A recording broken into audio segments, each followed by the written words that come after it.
Well, good morning.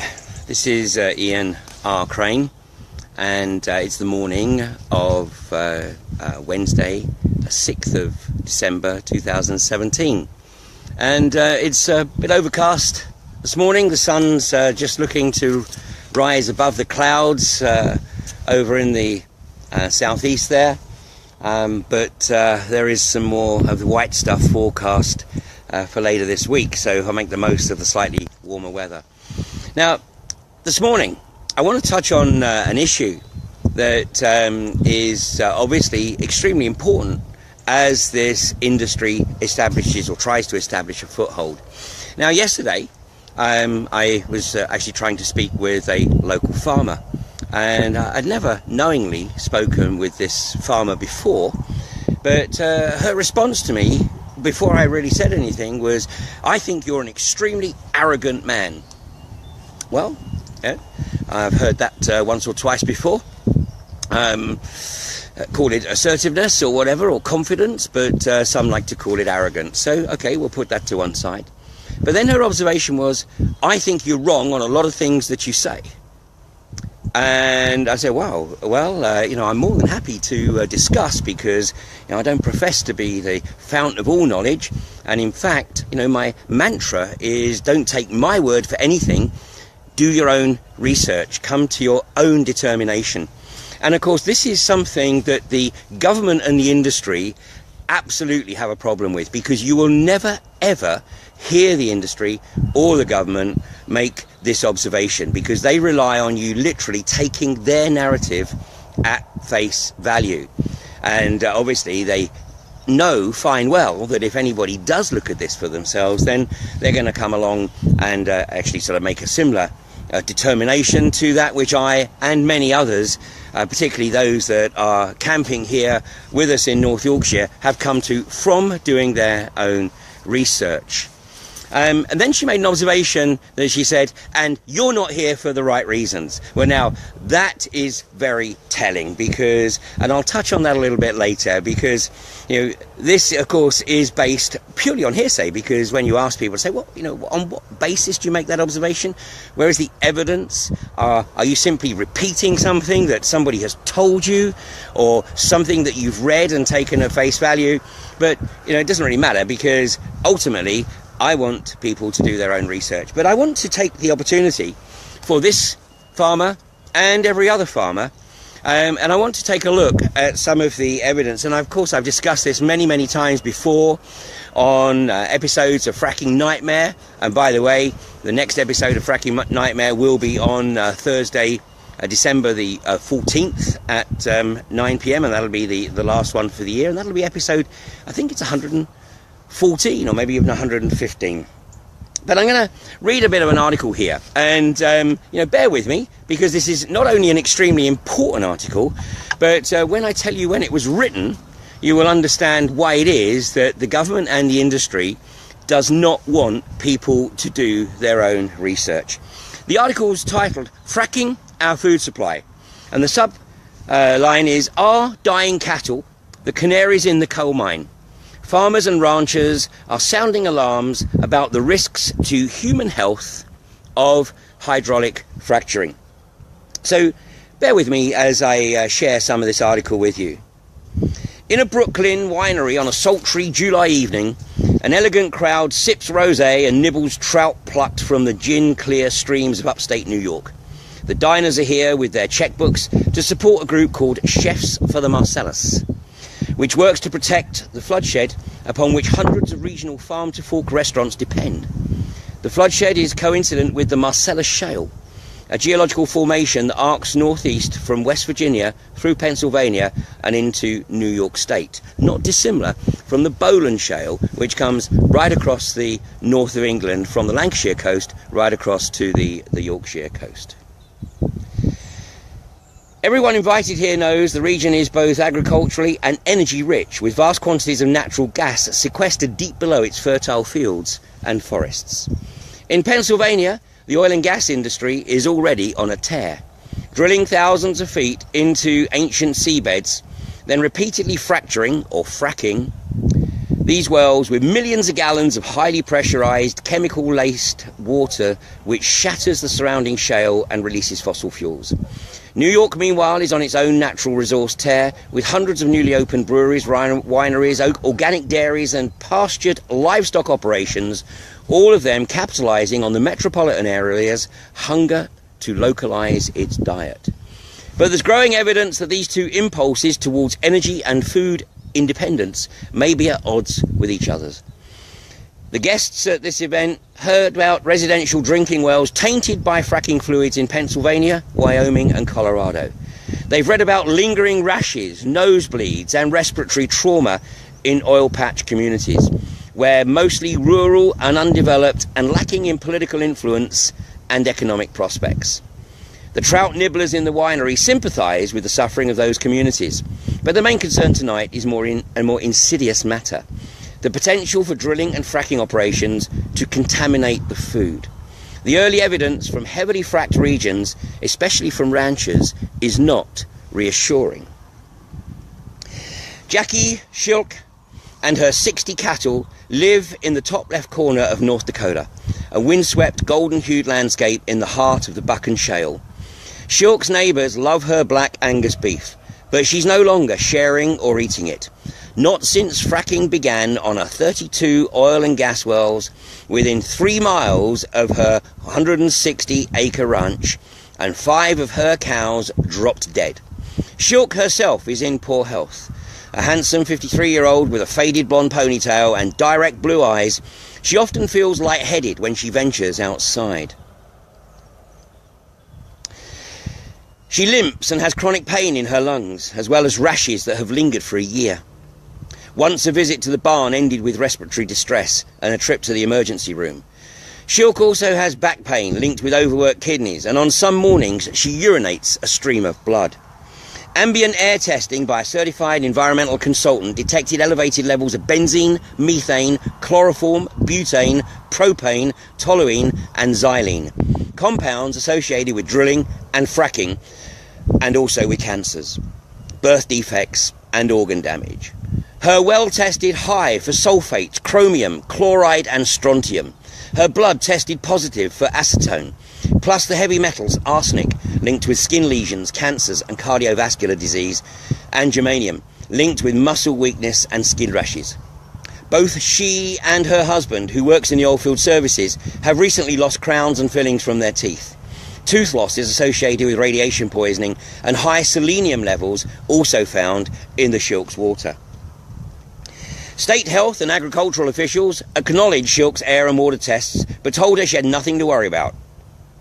Her doctors, however, diagnosed her with neurotoxic damage and constricted airways. I realise that this place is killing me and my cattle, Shilk says. She began using inhalers and a nebulizer, switched to bottled water, and quit eating her own beef and the vegetables from her garden. Shilk sells her cattle only to buyers who will finish raising them outside the shale area, where she presumes that any chemical contamination will clear after a few months. My health improved, Shilk says, but I thought, oh my God, what are we doing to this land? Shilk's story reminds us that farmers need clean water, clean air and clean soil to produce healthy food. But as the largest private landholders in the shale area across the nation, farmers are disproportionately being approached by energy companies eager to extract oil and gas from beneath their properties. Already some are regretting it. Earlier this year, Michelle Bamberger, an Itheka, a veterinarian, and Robert Oswald, a professor of molecular medicine at Cornell's College of Veterinary Medicine, published the first, and so far only, gives you a clue as to when this was written, only peer-reviewed report to suggest a link between fracking and illness in food animals. The authors compiled case studies of 24 farmers in 6 shale gas states whose livestock experienced neurological, reproductive and acute gastrointestinal problems. Exposed either accidentally or incidentally to fracking chemicals in the water or air, scores of animals have died. The death toll is insignificant when measured against the nation's livestock population, some 97 million beef cattle, sent to market each year, but environmental advocates believe these animals constitute an early warning, the canary in the coal mine. Exposed animals are making their way into the food system, and it's very worrisome to us, says Bamberger. They live in areas and have tested positive for air, water and soil contamination. Some of these chemicals could appear in the milk and meat products made from these animals. And here we have a dairy farm literally just 500 meters from the well site, and of course exactly the same at Preston New Road. In Louisiana, 17 cows died after an hour's exposure to spilled fracking fluid. Most likely cause of death, respiratory failure. In north central Pennsylvania, 140 cattle were exposed to fracking wastewater when an impoundment was breached. Approximately 70 cows died. The remainder produced 11 calves, of which only 3 survived. In western Pennsylvania, an overflowing waste pit, fortunately they are not permitted here in Europe, and certainly not in the UK, but the waste pit overflowed into a pasture where pregnant cows grazed. Half of the calves were born dead. Yet we're seeing spillage over at Preston New Road because the berms there are not capable of holding the groundwater. So if there are any chemical spills on the Preston New Road site, then the likelihood is that they are going to get washed into the pasture adjoining to the site there. Because of this spillage, the following year's animal births were sexually screwed. Clue there, with 10 females and 2 males instead of the usual 50-60 or 60-40 split. In addition to the cows documented by Bamberger, hair testing of sick cattle that grazed around well pads in New Mexico found petroleum residues in 54 of 56 animals tested. In North Dakota, windborne fly ash, which is used to solidify the waste from drilling holes and contains heavy metals, settled over a farm. One cow which either inhaled or ingested the caustic dust died, and a stock pond was contaminated with arsenic at double the accepted level for drinking water. A similar occurrence, of course, as to what we witnessed in southern Queensland in Australia. Cattle that die on the farm don't make it into the nation's food system, though they're often rendered to make animal feed for chickens and pigs, yet another cause for concern because they're still entering the food chain. But herd mates that appear healthy despite being exposed to the same compounds, farmers aren't required to prove their livestock are free of fracking contaminants before middlemen purchase them. Bamberger and Oswald consider these animals sentinels for human health. They're outdoors all day long, so they're constantly exposed to air, soil and groundwater with no break to go to work or the supermarket, Bamberger says, and they have more frequent reproductive cycles. So we can see the toxic effects much sooner than we would with humans. Fracking a single well requires up to 7 million gallons of water. That's about 5 million imperial gallons. Plus an additional 400,000 gallons of additives, including lubricants, biocides, scale and rust inhibitors, solvents, foaming and defoaming agents, emulsifiers and de-emulsifiers, stabilizers and breakers. About 70% of the liquid that goes down the borehole eventually comes up. In fact, that's an exaggeration. They consider it a good job if 40 to 50% comes up. Now further tainted, this is the wastewater, further tainted with such deep earth compounds as sodium, chloride, bromide, arsenic, barium, uranium, radium and radon.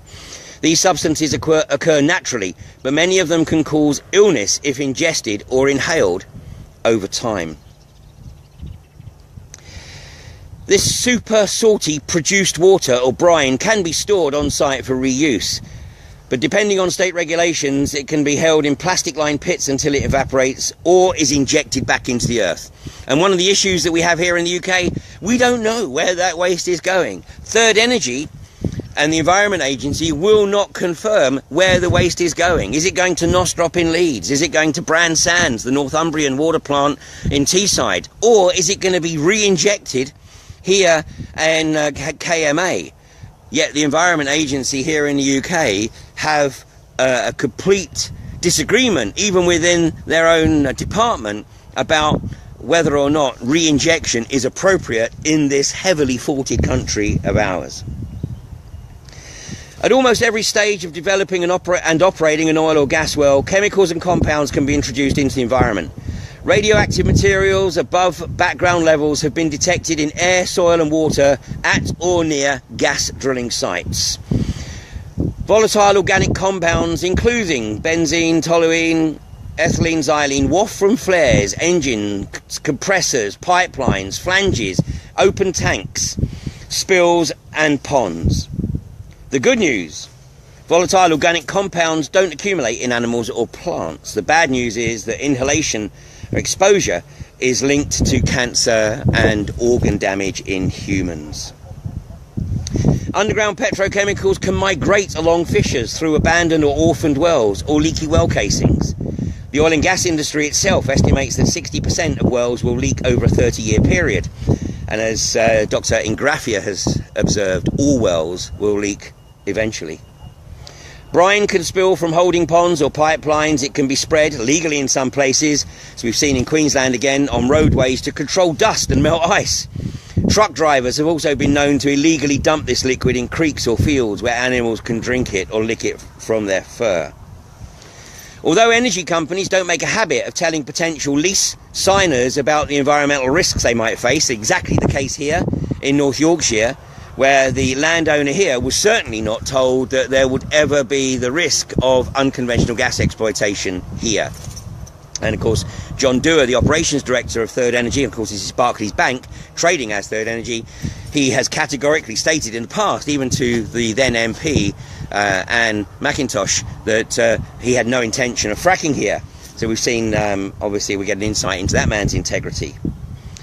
In a 2008 filing, Cabot Industries cited well site blowouts, cratering, i.e. sinkholes, and explosions, equipment failures, uncontrolled flows of natural gas, oil or well fluids, fires, formations with abnormal pressures, pollution and other environmental risks.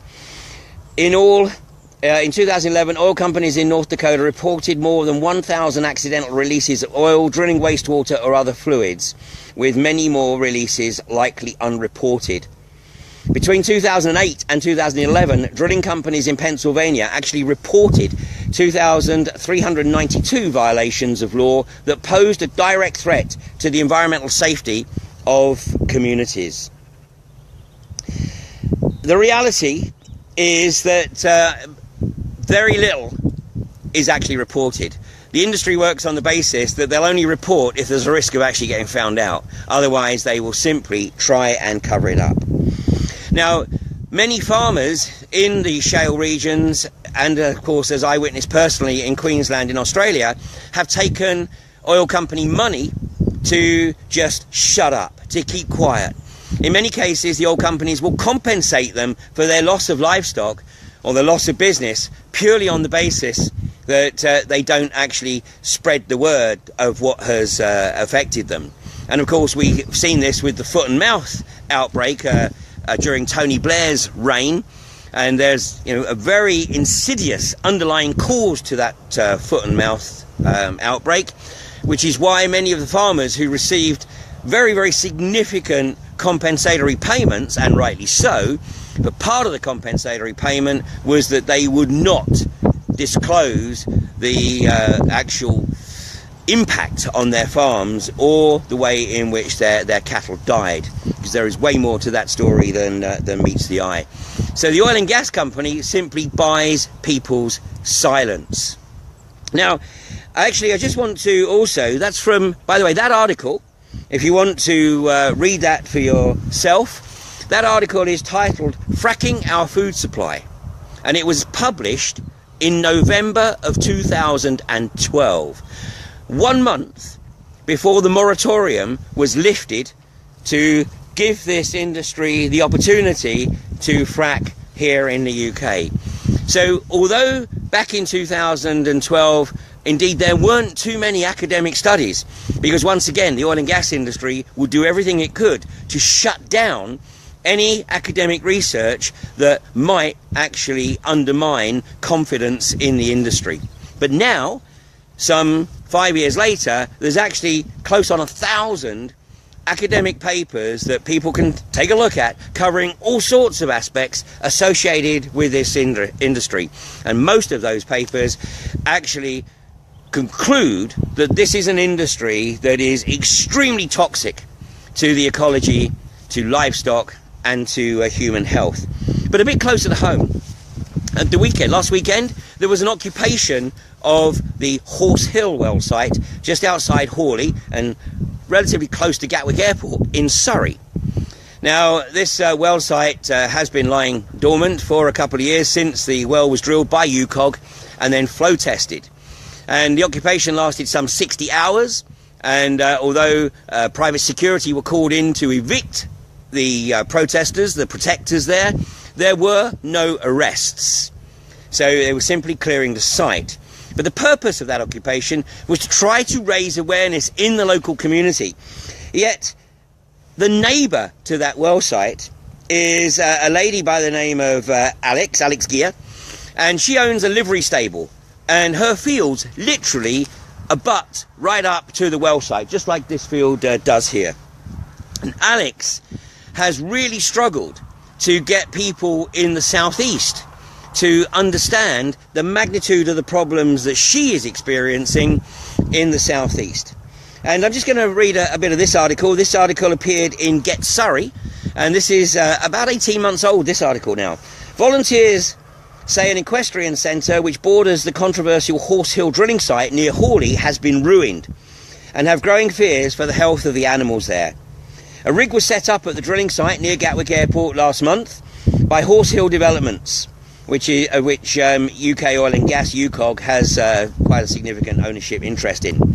Since then, staff, volunteers and clients at the adjacent 46-acre Lomond Equestrian Centre have become concerned for their health and that of the 50 horses there.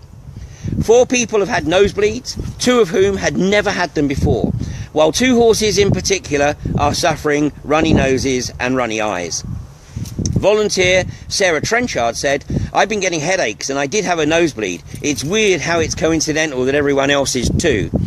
It's ever so loud when the lorries are up and down, there's a lot of banging going on, so if I'm getting headaches I wonder how the horses are doing being here all the time. I'm lucky I can actually go home." The horses would normally be out in the fields near the proposed drilling site, but have recently been kept inside due to concerns over their health. Alex Gash, who owns the 32-year-old business and also lives on the site, said, "We are left feeling unsafe.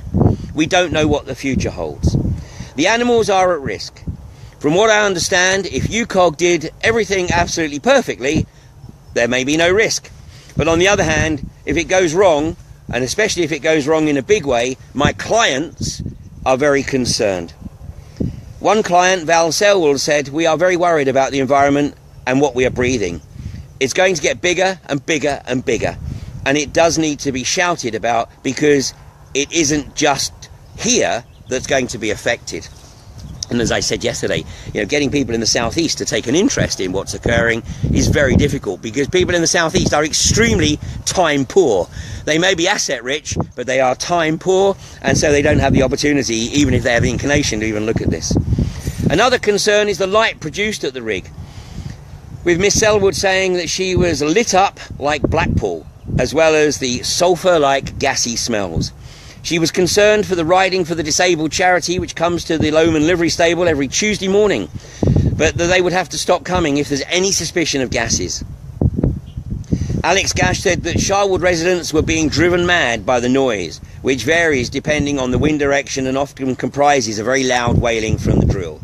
The team at the Equestrian Centre, which is on the border between Hookwood and Hawley, first knew about the plans for the site in 2014 when they were informed that there was a planning application for a small drill to go in and check for oil.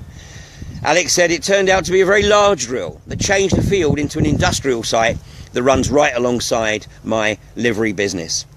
She said she was not overly concerned when told it would just be a nodding donkey pumping unit, but that was before the company returned to do flow tests. "My business is ruined if they are going to continue with anything," she said. "I don't want to run an equestrian centre alongside that. What if it all goes wrong?" She added, "My property can't be worth anything now. 32 years of building up this business has gone. My parents, who have worked all their lives and now in retirement, now have a house that I don't believe is worth anything." That's from Alex Gash, who owns a livery stable just outside, or just alongside the Horse Hill well site in Hawley in Surrey. So, I have never claimed to have the definitive version of anything. I simply encourage people to do their own research. So when I get a reaction, like I did from the farmer yesterday, and I've seen it before. In fact, we now have a term for it in the anti-fracking community. It's called gonged. So these people have been gonged. In other words, they have had this insidious doubt sown in their minds. Well, you know, it's not quite as bad as it's made out to be. And actually, you know, the industry does try and take a lot of care, and it's very heavily regulated. And, you know, those people who tell you that it's not, then maybe you have to consider their motives for doing so. And of course, this sows the seeds of doubt. Well, regardless, we won't stop asking people to do their own research, to come to their own conclusions. And I really appreciate, you know, the cognitive dissonance is a very attractive proposition for those business owners who live adjacent to this well site, because, you know, they don't want to believe it. No, go away. I don't want to hear about all the problems that have occurred elsewhere, in the hope that it doesn't happen to them. But you know what? The reality is that this is like Russian roulette, and you might get lucky. You might get very lucky. You might get very lucky and not have an incident right adjacent to your property. But as the plan, as the agenda is to frack this entire region right across the north of England, the reality is that whether it's on your doorstep or whether it's just a few miles away, then you are in the sacrifice zone. And you can bury your heads in the sand as much as you like, or bury your heads in whatever, but unless the British people, and particularly the residents in those communities that are being targeted, actually wake up to what's occurring here and literally are prepared to do whatever it takes, non-violently, of course, peaceful, but to do whatever it takes to prevent this industry from establishing a foothold, then unfortunately the prognosis is not pretty. So for those people who have had the seeds of doubt sown in their minds, well, that's very unfortunate. But we're still going to be doing what we've been doing now for the last 5 years, which is simply encouraging people to do their own research. Anyone who tells you that they have the definitive answer to this, either to the industry keeping it safe and not causing any problems, or the definitive answer to stopping it, then basically you should turn and walk in the other direction. The reason that we are stopping this industry from establishing a foothold is because communities are coming together right across the country. We need every piece of creativity, every piece of intellectual knowledge, in every piece of passion within the community to come together to prevent this from ending up like North Dakota or Pennsylvania or West Virginia or Texas or Colorado or California or Oklahoma or Louisiana or Queensland in Australia. It doesn't matter where you look. This industry has left a toxic legacy in its wake. What occurs from here is up to each and every one of us. I have absolutely no financial skin in the game one way or the other.